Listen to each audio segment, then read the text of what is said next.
मनुष्य का मन बहुत ही चंचल होता है और इसीलिए मन में कई तरह के विचार उत्पन्न होते हैं।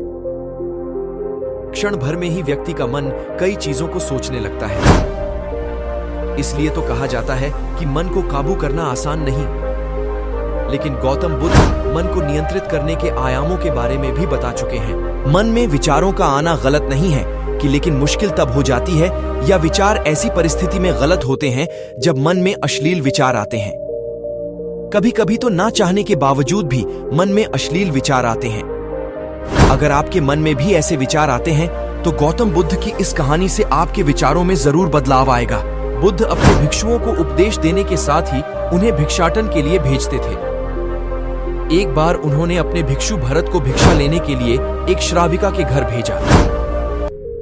भरत पूरे रास्ते मन में यह सोचते हुए श्राविका के पास गया कि आखिर आज भिक्षा में क्या भोजन खाने को मिलेगा, क्योंकि भरत चंद्रवंश के राजकुमार थे और बुद्ध के सानिध्य भिक्षु के रूप में दीक्षित हुए थे। हमेशा भरत को महल में खाने के लिए स्वादिष्ट पकवान मिलते थे, लेकिन आज भिक्षा के रूप में उसे जो भी मिलेगा संतुष्ट होना पड़ेगा।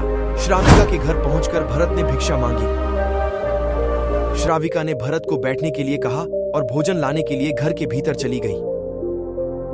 इधर भरत फिर से अपने प्रिय भोजन के बारे में सोचने लगे और जैसे ही श्राविका भोजन लेकर आई तो भरत अचंभित रह गए। भरत ने देखा कि श्राविका ने उनके लिए उनके पसंदीदा पकवान परोसे हैं और अपने प्रिय भोजन को देखकर वह खुश हो गए। भोजन ग्रहण करते हुए भी भरत सोच रहे थे कि महल में तो उन्हें भोजन के बाद विश्राम करने की आदत है, लेकिन आज उन्हें भोजन के बाद वापस तेज धूप में चलकर आश्रम जाना होगा। लेकिन भोजन के बाद श्राविका ने भरत को कुछ समय के लिए विश्राम करने का आग्रह किया। भरत फिर से खुश हुए कि आखिर आज उनके मन की सारी इच्छाएं कैसी पूरी हो रही हैं। इसके बाद भरत कुछ देर विश्राम करने लगे, लेकिन विश्राम करते हुए भी लेटे लेटे वह सोचने लगे कि आज तो मुझे भोजन के बाद विश्राम करने को मिल गया, लेकिन ऐसा रोज रोज नहीं होगा। जब भरत विश्राम के बाद उठे तो श्राविका ने कहा कि आप जब तक चाहे यहां ठहर सकते हैं। भरत अब समझ गए कि ये कोई संयोग नहीं हो सकता। उन्होंने श्राविका से कहा कि मुझे क्षमा कीजिए, क्या आप मेरा मन पढ़ सकती हैं? श्राविका ने हां में उत्तर दिया और कहा कि हां, मैं मन पढ़ सकती हूं। शुरू में यह कठिन था, लेकिन फिर मैंने स्वयं के मन विचारों को देखना शुरू किया। पहले मेरे विचारों की संख्या अनगिनत हुआ करती थी। इसके बाद मैंने विचारों पर ध्यान केंद्रित किया, बिना पक्ष विपक्ष के अपने विचारों को देखने लगी। इस तरह से धीरे धीरे मेरे मन में विचारों की संख्या कम होती गई और सारे व्यर्थ विचार दूर हो गए। इसके बाद से ही मैं दूसरों के मन में चल रहे विचार को पढ़ लेती हूँ। हालांकि श्राविका की बात सुनकर भरत घबरा गए। इसके बाद भरत ने श्राविका से आज्ञा ली और आश्रम के लिए निकल पड़ी। रास्ते में भी भरत फिर से मन में आए विचारों का स्मरण करने लगे कि श्राविका के बारे में उसके मन में अश्लील विचार भी आए थे। श्राविका ने उसे भी जान लिया होगा, वह मेरे बारे में क्या सोचती होगी। भरत खुद को लज्जित महसूस कर रहे थे।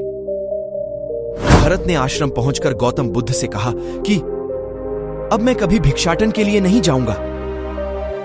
बुद्ध ने भरत को पास बुलाया और कहा कि क्या हुआ है, तुम मुझे सारी व्यथा बताओ।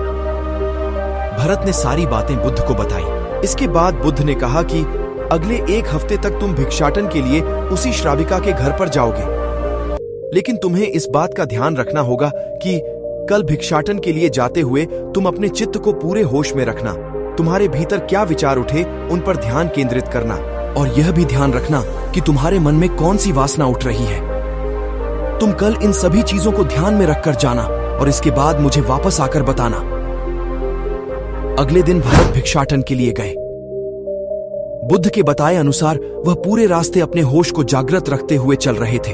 जब श्राविका का घर आया तो भरत ने भिक्षा मांगी। उसके भीतर कोई वासना नहीं थी और ना ही कोई विचार उत्पन्न हो रहे थे, क्योंकि उसने अपने मन को पूरी तरह जागृत रखा था। भरत ने भिक्षा ली और आश्रम चला गया।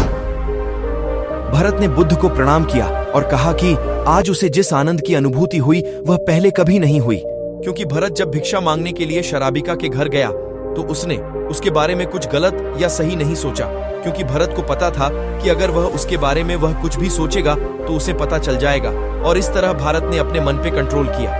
तो दोस्तों, आपने देखा कि मन पे कंट्रोल कैसे किया जाता है। अगर आपको ये वीडियो थोड़ा सा भी पसंद आया हो तो वीडियो को एक लाइक जरूर करें और इस तरह के रोज वीडियो देखने के लिए हमारे चैनल ज्ञानदीप मोटिवेशन को सब्सक्राइब जरूर करें। धन्यवाद।